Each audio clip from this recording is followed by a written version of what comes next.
We do start our show, though, with unfortunate news out of the WNBA. Caitlin Clark announced today that she will miss both the three-point contest and the WNBA All-Star Game this upcoming weekend in Indiana after re-aggravating a groin injury in that final minute of Tuesday's win over the Connecticut Sun. Clark had missed 4 games and the Commissioner's Cup final with that groin injury earlier this month, and now will be out for this weekend's festivities, which really stinks for fans, but you know that if there was any way that she could be out. Imagine building your entire empire around one player, and then watching her collapse under your own negligence.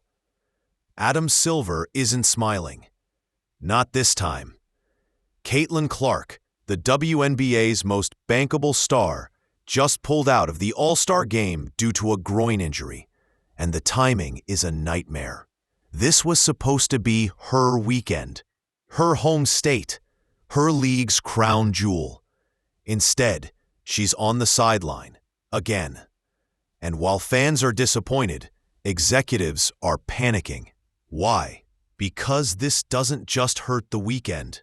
It threatens the entire future of the WNBA. With billion-dollar negotiations underway and a lockout on the table, the face of the league being forced to sit out is more than unfortunate. It's a glaring symptom of a league that failed to protect its most valuable asset, and now may pay the price. I'll leave the specific question about the foul to my colleague, Commissioner Engelbert. I mean, I other than as a fan, obviously, you know, it's nothing new in basketball that there's sort of welcome to the league moments, especially for heralded rookies. But of course, I want to see Caitlin treated fairly and Adam Silver has previously stated, "Of course I want to see Caitlin treated fairly and appropriately in the league." And watching the WNBA's biggest star miss their marquee event due to injury mismanagement has to be raising some serious red flags.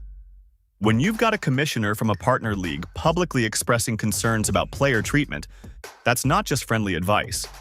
That's a warning shot.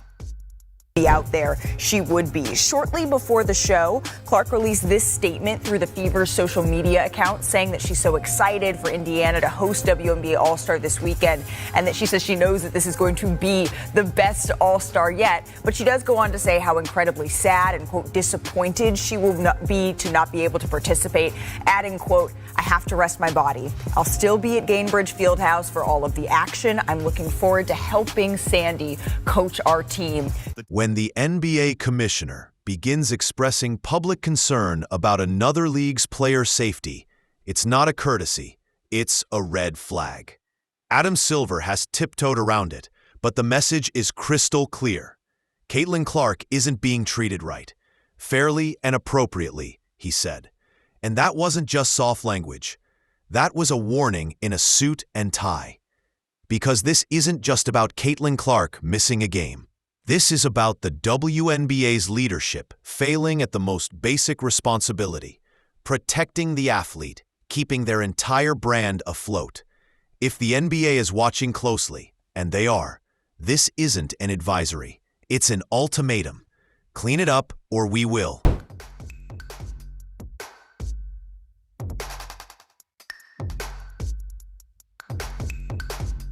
Let's stop pretending.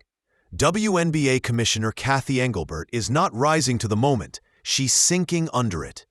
With the league's biggest star injured and out of the All-Star Game, Engelbert has shown the leadership strength of a paper straw. The most telling sign? Her media appearances. Asked about Caitlin Clark, she dodges. Asked to support her league's golden goose, she pivots to someone else. Christine Brennan, one of the most respected voices in sports journalism, publicly criticized Engelbert for her refusal to even say Clark's name without pivoting to other players. That's not diplomacy. That's denial. In a league desperate for leadership, Engelbert is missing in action. But in terms of the comments, in terms of the way the commissioner, Cathy Engelbert, who I've known and I like, the way she has trouble talking about Caitlin Clark, or if she's asked about Caitlin, then she will say, well, Caitlin and Angel. Well, she wasn't asked about Angel. You know, she was asked about Caitlin. This incredible inability to deal with the facts And to state the obvious, it is astounding to me how Kathy Engelbert doesn't come out after the Marina Mabry hit and say that's unacceptable. The refs got it wrong. Okay, should have been kicked out then. You weren't. Leadership is about decisions. It's also about numbers, and the numbers don't lie. Since Caitlin Clark went down, national WNBA ratings have plummeted, a 53% drop. The Fever's national games lost over half their viewers. And Engelbert? She acts like nothing's wrong. This isn't just a PR nightmare. It's a business catastrophe.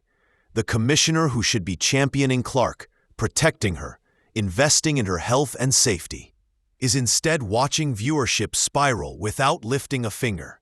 Meanwhile, the All-Star Game loses its star, the arena loses its spark, and the WNBA loses the momentum Clark built, all because Engelbert couldn't lead when it mattered. The ball handler, there's a grab, there's a hold, there's another grab. I mean, all of those are fouls. Every single one of them. And here, that's a foul, and finally they call. Let's talk about what really caused this injury. Reckless officiating. The kind that gets star players hurt and gets ignored by the league. Don't take our word for it. WNBA legend Rebecca Lobo called it out on air during a Fever game. That's a grab. That's a foul. Another foul. Over and over. No whistle. If veterans like Lobo are calling out officiating live on national broadcasts, you know it's not an isolated issue. Caitlin Clark didn't get hurt by accident. She got worn down by a system that tolerates constant, illegal contact. The refs aren't just missing calls, they're endangering players, and the league is letting them. Who is played 9 years in Indiana and now on the staff. And that's a live shot now of Caitlin Clark. Indiana Fever head coach Stephanie White has had enough. After the brutal matchup against the Connecticut Sun, a game filled with chaos, ejections, and violence, White said what fans have been thinking all season. Everybody's getting better, except the officials. 5 technicals, 3 ejections, 2 flagrant fouls. That wasn't a basketball game. That was an officiating meltdown. And it wasn't a one-off. This has been building all season long. White wasn't just emotional. She was furious. Because when your star player is being mauled every night and no one is held accountable, that's not basketball. That's negligence. The game is fast now. Things are happening quickly. Everybody's getting better, except the officials. So we got to find a way to remedy it. I mean, you've heard every coach talk about it, so I don't know what the answer is. Coach White didn't stop there. She pulled back the curtain. Every year we have our league meetings, and we say the same things over and over, and nothing changes. That's not frustration. That's a damning indictment of leadership failure. The WNBA has known about the officiating problem for years. The complaints are documented. The statistics are brutal. Over 140 injuries this season in a league with just 179 active players. That's a crisis. But Engelbert and her team? They shrug it off, pretend it's just part of the game.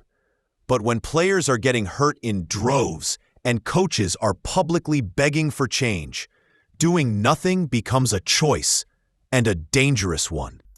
That you guys as an organization are doing, I mean, you know, you're speaking out at this point, but anything more that you are doing or you hope to do to engage in the league and addressing these issues with the officiating that you've been very vocal with? No, I mean, I think every year when we have our league meetings in the fall and in the spring, we say the same thing over and over and over. And nothing has. This wasn't just bad luck. This wasn't a tough break or one of those unfortunate sports moments you chalk up to fate. No, Caitlin Clark's injury was avoidable. And that's exactly what makes it so enraging, so infuriating, so utterly disgraceful. Because the truth is, this entire situation could have and should have been prevented. But those responsible chose silence. They chose optics. They chose to protect their egos instead of protecting the player who is the WNBA right now. Let's go back to the moment that lit the fuse. The Indiana Fever had just finished a play. The whistle had blown. The ball was dead. The sequence was over. And yet Marina Mabrey made a conscious decision to shove Caitlin Clark aggressively and intentionally after the play. It wasn't a bang-bang basketball moment. It was a clear, targeted act. And what did the refs do? They handed out a soft, meaningless technical foul. A slap on the wrist. Not an ejection. Not a flagrant. Just a quiet signal to the world that this kind of behavior was no big deal. But it was a big deal, and everyone watching knew it. Fans were outraged. Players voiced concern. Analysts couldn't believe the league's indifference. And finally, after social media exploded in fury, only then did the WNBA upgrade the foul to a flagrant 2. Not because they believed in player safety. Not because they wanted justice. No, they acted because they were embarrassed into doing the right thing. And you know what makes it worse? Caitlin Clark's own family saw it coming. Her brother tweeted, clearly and directly, that the officiating was endangering her, that if the league didn't step in and stop the targeting, something bad would happen. And now it has. Caitlin Clark is hurt. The league's most marketable star is sidelined, not by a hard foul in the heat of battle, but by an entirely avoidable chain of events that the WNBA leadership chose to ignore. Let's be absolutely clear. Caitlin Clark's injury is not just a blow to the Indiana Fever. It's a massive, self-inflicted wound to the entire WNBA. And the damage isn't just physical. It's reputational. It's cultural. Because what fans are seeing, what players are whispering behind the scenes, is a league that refuses to protect its most important player. A league that lets jealousy, resentment, and lazy officiating spiral into chaos. A league where talent is punished instead of protected. This wasn't a random injury. This was a scandal, a failure of duty, and the consequences are only just beginning.